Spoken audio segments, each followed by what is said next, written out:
itu sebuah privilege yang gak bisa kita lewatkan kalau kita bisa mendapatkannya. Jadi ya jangan takut buat nyoba gitu.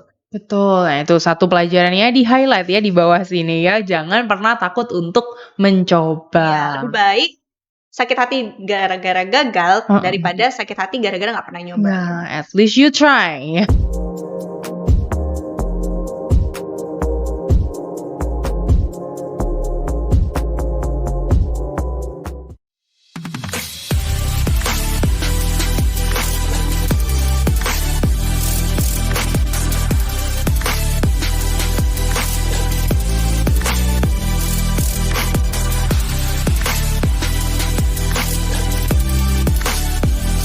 Three, two, one. Hai Edu People, welcome back to Edu Talk by FKIP UKWMS. Dan hari ini kita kedatangan tamu spesial nih yang sangat cantik yang sudah berada di kanan saya ya. Boleh kenalan dulu dong, siapa nih cantik ini? Masa sih cantik? Nanti Cantik. kayaknya berubah jadi ganteng ya, soalnya aku pendek. Ntar pulang di belakang boleh lah ya. Ya, oke. Well, oke. Jadi namaku Komang Dita Irma Safitri, biasa dipanggil Komang atau Dita gitu. Aku alumni dari program studi pendidikan bahasa Inggris tahun 2018. Jadi aku masuknya 2018 di FKIP UKWMS. Dan sekarang lagi jadi mahasiswa program magister pendidikan bahasa Inggris di UKWMS juga tahun 2023. 2023 berarti masuknya 2018, lulus 2022 ya di Ya. S1 kemudian S2-nya masuk 2023. Berarti Jadi ada jeda gitu wah, langsung. terabas ya. Oke, nah alumni PSPBI ya mungkin Edu People nih pengen tahu ya di PSPBI itu berarti selama kurang lebih 4 tahun itu kuliahnya ngapain aja sih? Ya, Ya, yang pastinya yang pertama belajar ya. of course. Kita harus belajar. Kemudian yang kedua, aku menyibukkan diri dengan ikut banyak kegiatan juga. Salah satunya organisasi kemahasiswaan. Jadi aku selama 2 tahun awal itu aku ikut Badan Perwakilan Mahasiswa tingkat fakultas. Kemudian 2 tahun di Badan Perwakilan Mahasiswa tingkat universitas. Gitu. Selain itu juga aku ikut beberapa ya kegiatan volunteer, kemudian kegiatan-kegiatan yang di luar kampus juga. Tapi mayoritas lebih ke volunteer aja sih. Berarti nggak ada jeda nih ya, setiap hari kayaknya full banget gitu ya. Ya. Mungkin beberapa mahasiswa-mahasiswi atau bahkan mungkin dosen-dosen tuh udah hafal sebenarnya loh Edu People bahwa Komang ini tuh sering banget muncul di berbagai acara. Nah itu sebagai apa sih kok diundang terus gitu? Ya, jadi selain kegiatan organisasi kemahasiswaan tadi, volunteer juga, aku juga ikut jadi salah satu MC universitas. Itu seleksinya tahun 2019 dan aku terpilih saat itu jadi MC kegiatan formal yaitu apel sore. Jadi kalau di WM itu di UKWMS itu ada pas untuk welcome mahasiswa baru, pas PPK itu ada apel sorenya. Nah, aku jadi MC pas apel sore tahun 2019 itu. Itu di universitas ya? Iya, di universitas. Dan karena itu juga, karena sering MC juga, jadi dimintain tolong sama jurusan, fakultas, universitas juga. Dan nggak pernah kapok ya? Kayaknya terus mau gitu. Nah, berarti jam terbang yang cukup tinggi ya, tidak hanya menjadi MC, tapi juga di berbagai ormawa ya, di tingkat fakultas maupun di tingkat universitasnya. Apalagi nih kegiatan-kegiatan yang mungkin memenuhi warna-warni dari perkuliahan di S1? Ya ikut kepanitiaan juga. Jadi aku dulu ikut kepanitiaan nggak cuma yang dari ormawa aja, tapi juga yang dari jurusan, fakultas gitu. Kalau jurusan ya lomba-lomba rally, kemudian fakultas ya kegiatan LKMM, kemudian juga, nah ada satu lagi nih, mungkin yang menarik juga ya buat mahasiswa. Program pertukaran pelajar yang namanya ISMA atau Indonesian International Students Mobility Award. Nah, ISMA ini cukup terkenal ya sekarang-sekarang ini udah masuk ke tahun kedua atau tahun ketiga ya kalau nggak salah Kalau ya. dari 2021, Mhm mhm mhm. 2022, 2023 mau tahun Mau keempat. tahun keempat. Oh, sudah 3 tahun ya dan berarti pada saat itu, Komang ikut sebagai angkatan pertama? Iya, Iya yang betul ya? pertama 2021. Mhm. Jadi 2021. jadi Mhm mhm. programnya baru natas aku ikut. Nah, bagus itu ya. Nah, boleh diceritain nggak, tahu informasinya ISMA itu dari mana gitu awalnya? Ya tahu program ISMA itu awalnya dari sosmed ya, karena Mhm. kan pas itu lagi pandemi, jadi tahun 2021 itu lagi Betul. pandemi-pandeminya banget. Mhm mhm mhm. Jadi ya semua informasi kita dapetin ya pastinya cuma lewat sosmed gitu. Mhm Ya mhm udah mhm lewat mhm. sosmed, terus juga coba tanya-tanya ke orang tua boleh Mhm nggak mhm gitu ikut, mhm. karena kan ya menarik aja, Mhm mhm mhm. ada kesempatan belajar ke luar negeri, tapi di masa pandemi kan itu sebuah apa ya, privilege itu Betul. bisa kita dapatkan. Jadi ya udah, tanya orang tua, kemudian konsultasi juga ke prodi, Mhm mhm. sama diarahkan juga sama KUI, Kantor Urusan Internasional. Yang ada di UKWMS Yes. ya. Itu setelah, pandemi itu semua stay di rumah ya, kayaknya udah bosen banget dan Iya. kemudian langsung jas ke luar negeri gitu ya. Wah luar biasa. Kalau nggak salah memang ada beberapa ya, nggak hanya Komang tapi juga ada 5 mahasiswa lain yang juga terpilih dari, program studi pendidikan bahasa Inggris kebetulan ya, pada saat itu. Dan itu memang, negaranya bermacam-macam ya? Iya. Pada saat itu Komang berkesempatan berangkat ke mana nih? Kalau aku dulu itu ke Mhm. Vrije Universiteit Amsterdam di Oh, di Belanda. Jadi Belanda. teman-temanku yang lainnya juga ke benua-benua lainnya. Ada Mhm yang mhm ke mhm. US, ada yang ke Mhm. Eropa juga, cuma beda negara. Mhm Ada yang mhm. ke Inggris, ada Mhm yang mhm. ke Malaysia gitu. Jadi nyebar. Mhm mhm. Dan, memang universitasnya juga sudah bekerja sama ya dengan, baik itu pihak pemerintah maupun juga di UKWMS sendiri Iya, gitu ya? I see. Nah, prosesnya bagaimana nih setelah tahu dari sosial media, kemudian mungkin ada beberapa informasi atau berkas-berkas yang dipersiapkan, nah terus prosesnya sampai kepada akhirnya berangkat? Nah. Ya, tentunya proses persiapan ya. Kita Mhm mhm karena mhm program mhm. internasional jadi harus ambil tes bahasa Inggris. Wah, Mhm saat mhm. itu susah banget nyari Mhm. lembaga yang bisa tes. Untungnya kita ada Widya Mandala Language Institute, WMLI, Iya. ya Heeh kita heeh. juga dibantu untuk proses, tes bahasa Inggrisnya kalau yang Mhm ngambil mhm. IELTS. Mhm mhm mhm. Eee, kemudian saat itu juga ya sangat disupport sama KUI kayak, "Ayo kalian juga, coba yang IELTS Mhm biar mhm mhm bisa mhm. digunakan seterusnya." Karena kan Iya. ya Year-nya, expiration mhm. time-nya 2 2 tahun. tahun, betul betul betul. Kemudian habis tes bahasa Inggris, nyiapkan CV, Mhm kemudian mhm. prepare untuk jawaban esai, Mhm karena mhm. di aplikasi ISMA itu kita harus jawab esai. Mmm. Tahun ke tahun itu pasti ada esai, Mhm mhm. CV, kemudian ya tes bahasa Inggris. Mhm mhm mhm. Kemudian esai itu juga aku minta tolong ke dosen-dosen yang ada Mhm di mhm prodi mhm. Untuk untuk dapat review masukan ya. gitu ya, dapat feedback. Mhm mhm. Gitu. Kemudian ya proses aplikasi dan Mhm. pilih, universitasnya. Mhm Dan mhm mhm. tentunya aku kan karena dari prodi pendidikan bahasa Inggris, aku ya Mhm. pengen di yang apa, English speaking country Iya, of gitu. course. Mhm Jadi mhm. aku saat itu milihnya, yang negara yang berbahasa Inggris lah Mhm gitu. mhm. Wow, this is interesting ya, how you get the chance and then you see the chance that, oh ini sesuatu yang mungkin bisa gitu ya, atau mungkin ya ada beberapa edu people nih atau mungkin mahasiswa-mahasiswi ya yang lagi nonton nih, berpikir bahwa ikut ISMA atau mungkin program-program yang lain itu suatu hal yang susah, yang mustahil, yang nggak mungkin gitu ya, levelnya terlalu tinggi gitu kali ya. Tapi gimana sebagai seorang Komang nih melihatnya seperti apa pada saat itu?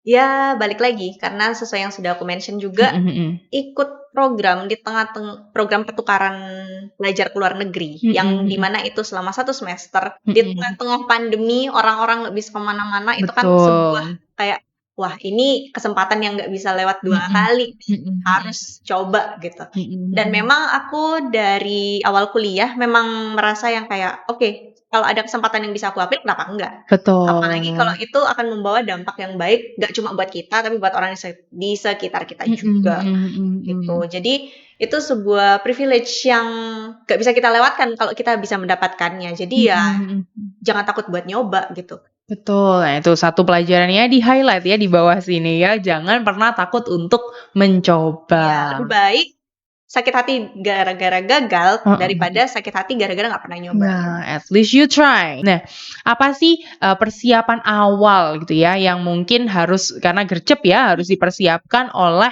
calon-calon atau mahasiswa-mahasiswi yang mau mendaftar atau menjadi awardee juga gitu. Oke, ya pasti sudah aku mention juga. Yang pertama nilai tes bahasa Inggris itu buat teman-teman mahasiswa, saranku langsung pergi ke webnya ISMA, langsung kalian riset di sana kemana. Yang pasti harus tahu dulu mau tujuan kalian universitasnya mana, gitu. Karena itu yang nanti akan mendukung pemilihan kalian dalam tes bahasa Inggris. Kemudian juga bagaimana kalian melihat diri kalian untuk menjawab essay seperti itu. Jadi perbanyak riset karena informasi sekarang udah ada di website mana aja ya. Kalian mau tanya-tanya alumni atau current awardee juga gak apa-apa gitu. Jadi perbanyak riset. Itu yang paling penting. Kemudian ya tes bahasa Inggris, kemudian mulai latihan untuk menjawab esai-esai beasiswa. Itu juga banyak kok di internet. Atau mungkin kalau misalnya mau tanya-tanya kakak-kakak awardee, boleh silakan. Kemudian apalagi ya? Nah, ini yang paling penting. Wawancara beasiswa. Dan ini biasanya kan orang-orang kayak ada wawancara beasiswa kayaknya susah deh. Kayaknya selalu takut ya. Padahal banyak di sekitar kalian yang bisa membantu kalian gitu. Kalau di UKWMS sendiri itu nanti akan dibantu juga.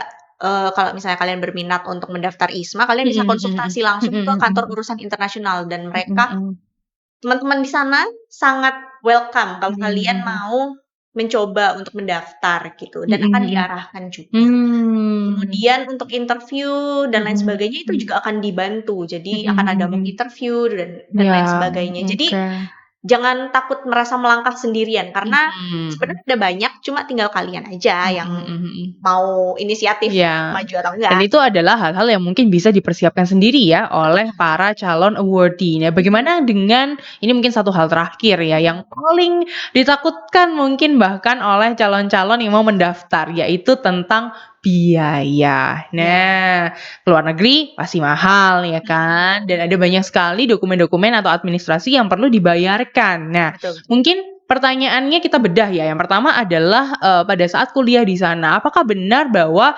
biaya untuk kuliah yang ada di sana, mau itu uang kuliah atau mungkin uang SKS seperti di Indonesia, itu apakah benar gratis, free banget nih?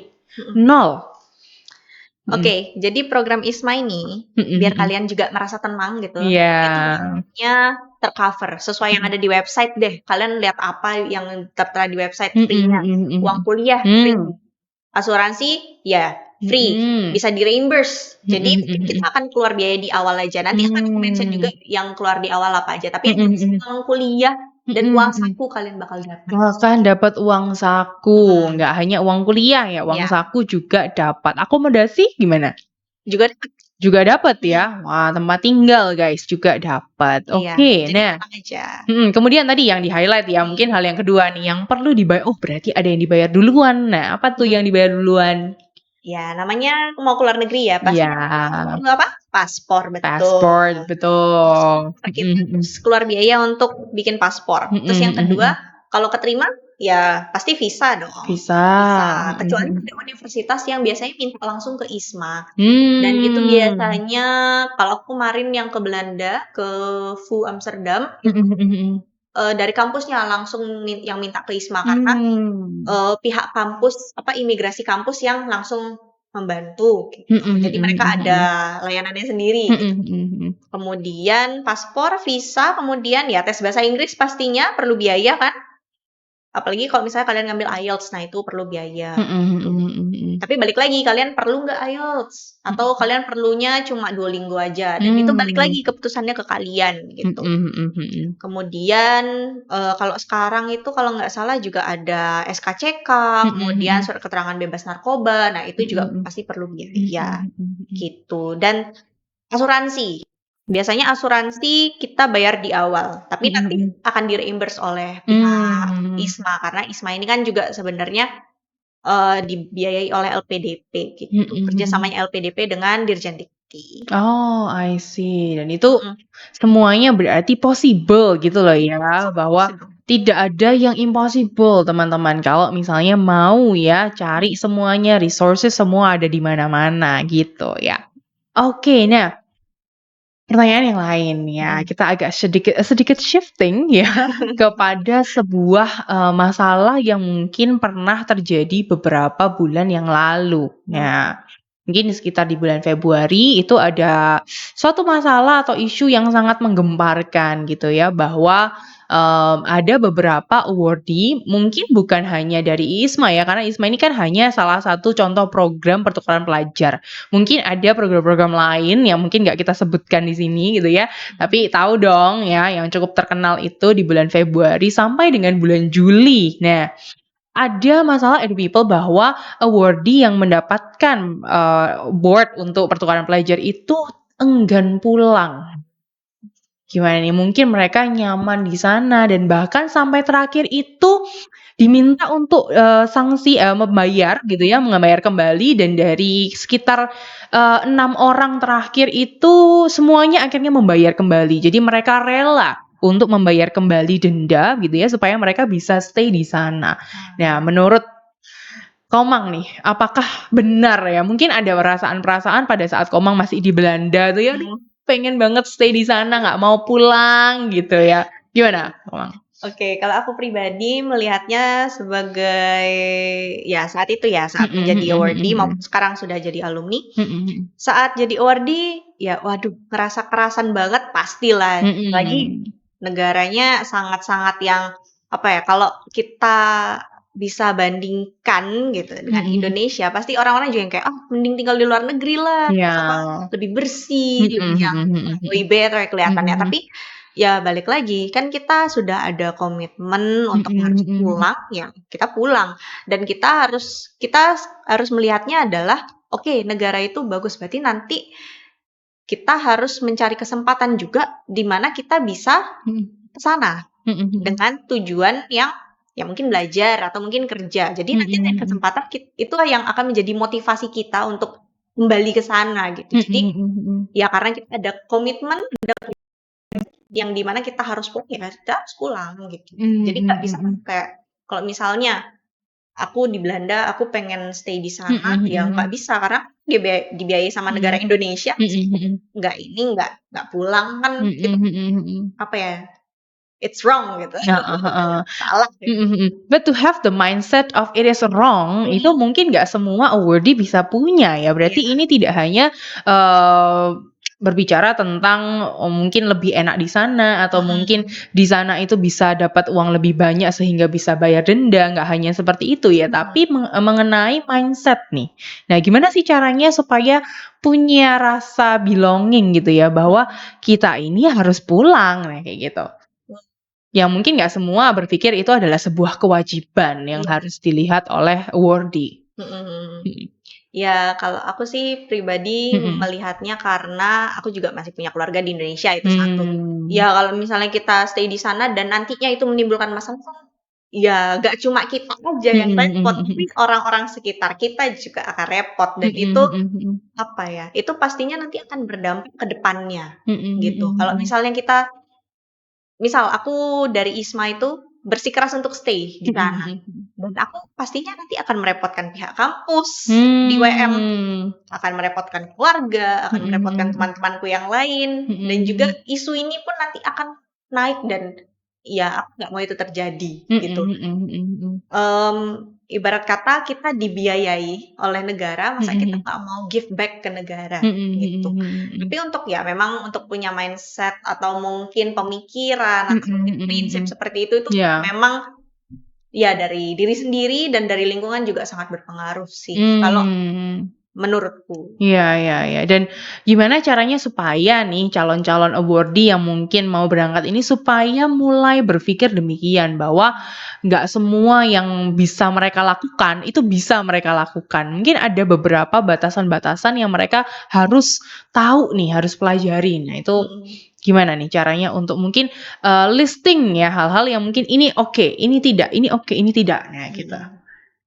Ya, sebenarnya ini agak sulit mungkin ya, Iya. karena kan tergantung lingkungannya, tergantung influence yang mereka dapat dari apa yang mereka konsumsi. Tapi kayak untuk teman-teman yang mungkin lagi jadi mahasiswa atau mungkin yang di luar sana, pinter-pinter loh menyaring informasi karena nggak semuanya itu bagus, nggak semua itu tampak kayak oh negara ini tuh bagus banget, aku mau tinggal di sini, tapi dengan cara yang nggak benar gitu. Misalnya, misal kita dibiayai oleh pemerintah untuk pertukaran pelajar, tapi kita malah extend di sana dan ya visa kita pasti bermasalah dong, gitu. Oh iya, karena visa pelajar ya di sana ya. Dan itu pasti ada limitnya gitu.